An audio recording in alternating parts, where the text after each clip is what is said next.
Hi, this is Rabbi Chaim Kaufman. Welcome to our 290th installment in the Torah portion of the week. We are holding my Parshat Pinchas here in Israel, outside of Israel. Still a week behind my Parshat Balak. Next week, Parshat Matos Maseh. We're all going to be caught up. Be a double Parsha outside of Israel.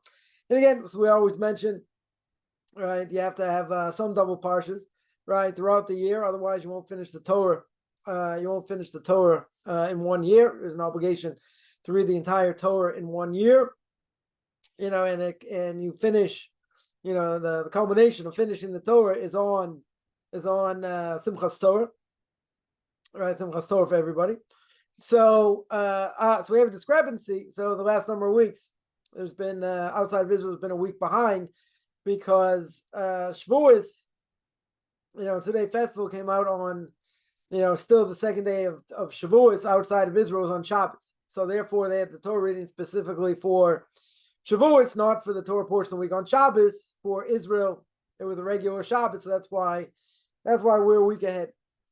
We're still a week ahead, only to catch up next week. So, the Torah Parshat Pinchas, all about zealotry, all about Pinchas did,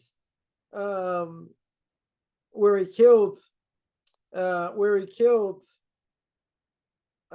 Batzor, and as well Zimri, the head of the tribe, or the leader of the father's house of Shimon. So we have that whole story. We have this new census that's taken. We have the count of the Levites. We have the daughters of Tzolofchad, right? Women inheriting. If there's no son, right, etc. You got the continual daily offering, and then all the holidays, right? So here the Torah says, chapter 25, verse 13, right? Chapter 25, verse 13. The Torah said, "Shall be for him and his offspring after him a covenant of eternal priesthood, because he took vengeance for his God. He atoned for the children of Israel." Right? Very interesting. Pinchas Shishkabob's Cosby Batzor, and kills Zimri, as well, when they were, keep this clean, when they're doing the jitterbug, so to speak. So here the Torah says that because he did what he did, then, he took vengeance for his God, and he received the covenant of peace. And he got the priesthood. He came from the tribe of Levi. Right? Very interesting. Very interesting over here that, because you would think, well, where's the peace? What peace did he make? All right. A lot of people died. A lot of people died over here. What happened at the end of Parshat Balak. 24,000 people died. But here, this is even worse. This is worse because they're doing what they're doing in front of everyone. Right? So Pinchas came along. What did he do? He asked Moshe Rabbeinu, what's the halacha? Moshe Rabbeinu didn't remember. And Pinchas said, oh yeah, I remember. And he went and did what he did. Now, we mentioned in previous videos, take a look at Beyond Orthodox Conversion Judaism on YouTube. In my videos on Parshat Pinchas, we mentioned he didn't do it without that story. He's not just vigilante. Right? He didn't just go and do what he did on his own. He asked. Right? He asked Moshe Rabbeinu. He asked, what should we do? What's the halacha? Right? What's the halacha over here? Right? So it's interesting that with all this, he puts life in great danger, right, which we'll mention, but at the same time, that's the halacha. That's what's supposed to be done. It says, my Rebbe, a Rav Agon Moshe should be well, brings down in Tam V'das, and his commentary on Chumash. My Rebbe says like this. He says, there's Jerusalem Talmud Sanhedrin, chapter 9, Halacha Zayin, or Mishnah Zayin here. Number 7, right? It says Pinchas, what he did was he didn't do what the rabbis wanted, right? It wasn't Beratzon Chachamim, not with the will of the rabbis. So it brings down the Medrash. It says Amar Rabbi Yehuda Bar Pazi. Says in the name, the Gemara says in the name of Rabbi Yehuda Bar Pazi. They wanted to put him in Nidui. They wanted to excommunicate him for what he did. right? Didn't look so good. Imagine, okay, what these two people did was horrific, no question. But who says he's got the right to shish kebab them? Who says he's got the right to take a spear and kill them? Right? It's a danger in his life. Right? That's no question. He's the head of he's the head of that family and the tribe of Shimon. Right? Not so simple. And there are a lot of miracles that were done for him. Because, had he been killed, or had Zimri killed him, he had a right. Why? Pinchas has status of a rodent. He had the status of a pursuer, so Pinchas would have killed him. I'm sorry, if Zimri would have killed him, would have killed Pinchas. The blood's on him. But that's the halacha what to do. True. That's the obligation. Nonetheless, if he would have been killed, it says of a rodent. Now, the question is, okay, God gives him the covenant of peace. But what's the problem over here? The Gemara says, in the Jerusalem Talmud, he says, not beratzon hachamim. They didn't do it. He didn't do what he did with the will of the chachamim. They wanted to put him in Nidur. They want to excommunicate him. But not for the fact that it was Ruach HaKodesh, that he had divine inspiration. Right? There was divine inspiration over here. And the Torah says his seed, his progeny after him are going to get the priest kahuna solo. They're going to get the covenant of the kahuna, being part of the priesthood. Right? So it says my Rebbe over here. This is an absolute wonder. Why? Right? Why is it a wonder? Because he went and asked Moshe Rabbeinu, what status?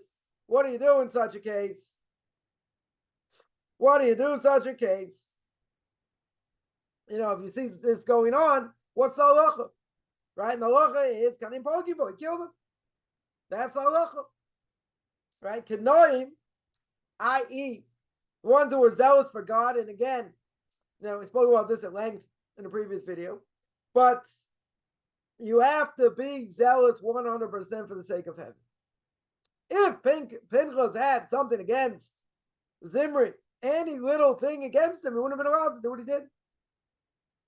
Right? So here, my Rebbe asks, okay, that's the halacha. Right? That came out to be the halacha. Why is that not Ritzon HaChamim? Why is that not done with the will of the rabbis? And not only that, they want to put him in Nidui. They want to excommunicate him. What's going on? In other words, if that's what the halacha is, and that's what he's obligated to do, or any Jew in such a situation is obligated to do such a thing, so what happened over here? What in the world happened? Why is it not the Ratzon of the Chachamim? Not with the will of the Chachamim. Why not? He says, even though that's a halacha, right? The Rebbe here says that's what the halacha is. Nonetheless, who says a person has an obligation to sacrifice themselves? Tremendous self-sacrifice, right? Right? What's self-sacrifice? He could have given up his life. Could have 100%. Could have 100% given up his life over here. Who says? Who says for that halacha? That's my obligation, right? So he says this action of Zimri was dangerous for Pinchas. Right? It's going to Sanhedrin says that there are a lot of nisim, a lot of miracles, right? A lot of miracles that happened over here. He risked his life. He could have been killed. And if he would have been killed, let's say Zimri would have killed him, or someone would have stopped him, would they be liable? So here, Pinchas has status of Rodev. He's a pursuer. And what happens when you see a pursuer? Someone trying to kill someone else. Stop them. Right? You have an obligation to stop them. Right? In a case where this is not warranted. Right? So in such a case, I have the same thing. So you say over here, that's what the halacha is. Right? So then you ask the question, how could Pinchas be a Rodev? That's what the halacha is. But there are a lot of miracles over here. Right? There are a lot of miracles over here. So therefore what? Therefore it wasn't fitting for Pinchas when his life in danger. Right? He didn't have to, he didn't have to put his life in danger in order to kill Zimri. Rather what? But he did God's will. He did this zealotry at that time. And he felt that what? That he's doing the right thing. Even if he's putting his life in danger, nonetheless, God's going to take care of him. And he won't be killed over here. Right? He won't be killed over here. So even so, what's the status? What's the status? The rabbis tell us that what should have been done is they should put him in Nidui, should excommunicate him. Why? Because he put himself in danger. Put his life in danger. Because the Torah says, because he put his life in danger, to render self-sacrifice, he's fitting to have nisim, to have miracles done for him. Because he didn't have any, his thoughts when he did it were 100% for the sake of heaven. He didn't do it because he hated Zimri or this woman or whatever the case was. He didn't have anything. He didn't have anything over here. Why did he do it? One very simple reason. Because that was the halacha. And he gave great joy to God and he sanctified his name. Right? He sanctified God's name. Sanctify God's name in public. Now, what do I see over here? I see a number of things. One is the fact that, Pinchas put his life in danger. But you're going to tell me that's what the halacha is. The halacha is that what? He's got an obligation. Everyone in such a situation has an obligation. Right? Put their life in danger. But you tell me he could have been killed. Right? And had he been killed, what would his status been? He had to come in. Why? Right? It's kind of a contradiction. Right? On the one hand, he had to come in. Why? He's going against one of the heads of the tribes. Right? Go against one of the heads of the tribes. Right? You put your life in danger. Look what he's doing. Look what Zimri's doing. 100% absolute desecration of God's name. Bad enough, he's doing what he's doing. He's doing it in public. Right? Total desecration of God's name. But at the same time, since it's everything for the sake of heaven, miracles occurred. Right? As the Gemara says, what a miracle. That he didn't get killed. He could have got killed. So here, interesting enough, the Torah says it's covenant of peace. Right? We mentioned many times, since God's anger was assuaged, right? He put away his anger because of what Pinchas did. He gave him the priesthood. Right now, in secular terms, what do people say? Come on. He came out and acted. It looks like a vigilante. He looks like he's taking the law into his own hands. But the reality is, we mentioned before, he has Moshe Rabbeinu. He has Das Torah. He has. What am I supposed to do? What is the halacha over here? And that's what he did. But he's still putting his life in danger. You're right. Now, certain things, person be allowed and obligated to put their life in danger. If it's done for the sake of heaven. But in general, we don't say, someone should run into a burning building. It's not a firefighter. Try and save lives, even if it's family members. Right? If it's a doubt whether it's a dangerous situation, it's one thing. If you know for sure it's a dangerous situation, who says you're allowed to put yourself in such a dangerous situation? Not allowed to.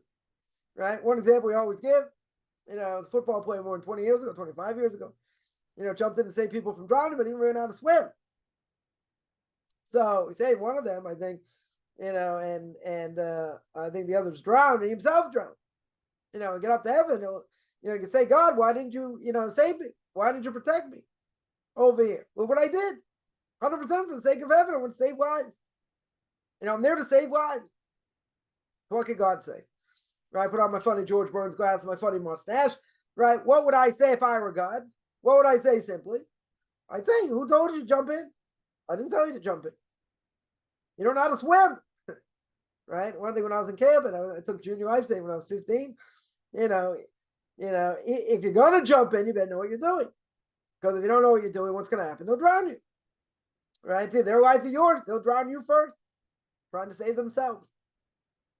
So you don't jump in unless you know what you're doing. You're seeing people drown, it's a hard thing to see. You're right. You're right. But who said you're going to put your life in danger? Right now, we'll just analyze that case for a second. Shouldn't God have saved him?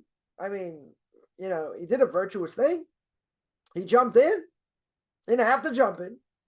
He knew he didn't know how to swim so well, or really swim at all, right? So what was he doing? So if you have merits, it's like having extra lives in a video game, right? You get killed, okay, you have extra lives. So if you have merits, right, you have a certain amount of merit, God can save you. God can take away, and there's a whole other topic, which we won't get into, but God can take away some of your merits in this world for the next world in order to save you. Person, let's say, God forbid, in a terrible accident, they come out, either they got injured or without a scratch, and they miraculously survive when they really shouldn't have. What could be going on potentially? God says, okay, I need this person. They had to be injured for whatever reason, but I needed them for the future. So why did I save them? I took merit from them. Merit they would get in the next world. I used some of that up in this world to save. They had merit. They had extra lives. This person didn't have extra lives. Didn't have any merit. And God saw through, I don't know, future generations, whatever's going to come of this person. Nothing. Nothing's going to come of him. No one really needs this person. So he took him. Again, do I know really what's going on? I'm just saying from things that we know. Things that we know, that could be the case. That 100% could be the case. God doesn't need this person. So if God doesn't need them and their time is up, no future generations coming out of this person that would be worthwhile at all, or whatever. Whatever's going on behind the scenes, God says, I don't need him. So if I don't need him, I take him. Everyone according to what, how God decides and what we do and, and all that. And all that. But he didn't have merit. Pinchas had a lot of merit here. He had a tremendous amount of merit. That's why these miracles were done for him. Even though you're going to tell me, he can't put himself in danger. This is putting himself in danger, not allowed to, in general. But again, what if this person, Zimri, let's say he wasn't the head of a tribe, right? Or the head of a household or whatever, right? Let's say he wasn't. Let's say, for argument's sake, what was he? He was a mafioso. The mafioso doing this. And now, person, for the sake of heaven, takes care of him. You don't think there'll be repercussions?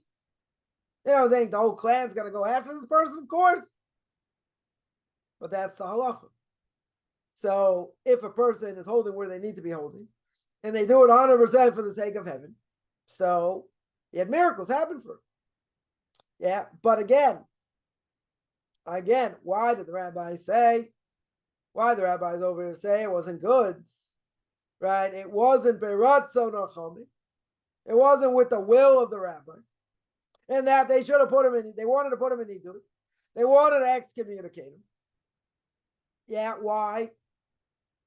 Because who says you have to put yourself in such a danger, such a situation?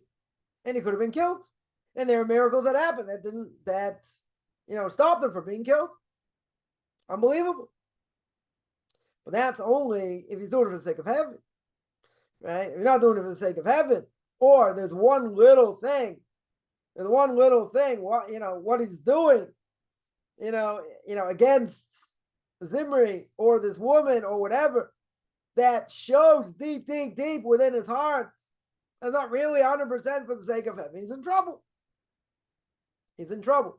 Right? So we mentioned before, in previous videos, it's not about vigilantism to be a vigilante. A lot of people claim to be kanoim, claim to be, zealous for the sake of God, okay? But you have to be doing it 100%. 100% for the sake of God. No biases. At all. So who says, we're squeaky clean, or a person can be 100% squeaky clean over here? Right? Not so simple. But the fact that he did it for the sake of heaven, God's anger is assuaged over here, and God says, I'm going to give him the covenant of the Kuna, or the priesthood.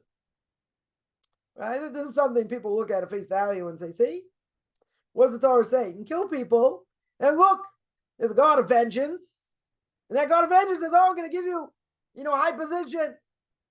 I'm going to make you the high priest, or make you part of the priesthood, let's say better. Make you part of the priesthood, very good. Very good. Yeah, and that's the reward. So there's a question. If you're such a zealot for God, why did you take over after Moshe Rabbeinu? Yeah, simple question. So you tell me Joshua never left his sides. Joshua learned everything from Moshe. Moshe taught him. It's like a son to him. Okay. But you got Pinchas over here. Sake of heaven. You need a leader like that. Willing to put himself in danger. Right? Willing to risk himself for the sake of God. Yeah, but that, when it comes to leadership, you also need that. You also need to be strong. You need other character traits also. Right? So it could be. It could be God felt, this is unbelievable character, unbelievable strength, unbelievable self-sacrifice. But at the same time, to use that to be a leader of the Jewish people, need other qualities also. So it could be, possibly why, Joshua would become second in command and not Pinchas. Even though we say Pinchas is Eliyahu, right? He's a reincarnated of Eliyahu and Navi. Elijah the prophet, and very high level, this, that, okay, but God made a decision. He knows who to choose, who's going to be leaders, and who's not. One thing we understand, what's the message here? The message we can take out is, we also need to have a lot of self-sacrifice. We also have to, sometimes we'll have to put our lives on the line for the sake of Torah when it's permissible, right? When it's permissible. But to put your life in danger in general, says you're allowed to. Right? It says you're allowed to. In this case, okay, right? That's the obligation. You're putting your life in danger, right? By doing such a thing. True, in this case, because of the status of Zimri. But at the same time, that's why God gave him the bris kahuna. That's why I gave him the covenant. The covenant, of the priesthood. So again, doesn't mean we can do whatever we want. Doesn't mean we can be a vigilante, whatever we want. We have to have that Torah, right? We have to have rabbinic authorities that we go to, to ask, etc. But self-sacrifice we all need, right? That we all need, and that we all have to strive for. So I want to remind everyone, I have a class every Tuesday, Duties of the Heart, 9 o'clock, 9 o'clock Eastern time. We're in the gate of self-accounting. 2 Q&As, Tuesday and Thursday. 10 o'clock Eastern time, 5 o'clock Israel time. Pirkei Avos, Ethics Our Fathers, every Saturday, 2:30 Eastern time, 9:30 Israel time. Sunday, packed day. Sunday, Book of Leviticus, chapter 16, or now actually going to start chapter 17. That's 9 o'clock Eastern time, 4 o'clock Israel time. Started again, Duties of the Heart for Noahides. All right, we're in the introduction. That is every Sunday, 2:30 Eastern time, 9:30 Israel time. And I have conversion classes. Anyone interested in any of this, find me on Facebook at Michael Chaim Kaufman, or Beyond Orthodox Conversion Judaism, or orthodoxconversion.com, or you can say, or Beyond Orthodox Conversion Judaism on YouTube. There I got videos on Torah portion of the week, Q&As, Ethics of Our Fathers, Pirkei Avos, controversial issues. You can send me an email, rabbichaimkaufman@gmail.com, RBBICHAIMCOFFMAN @gmail.com, which I'm good. And you can contact me there.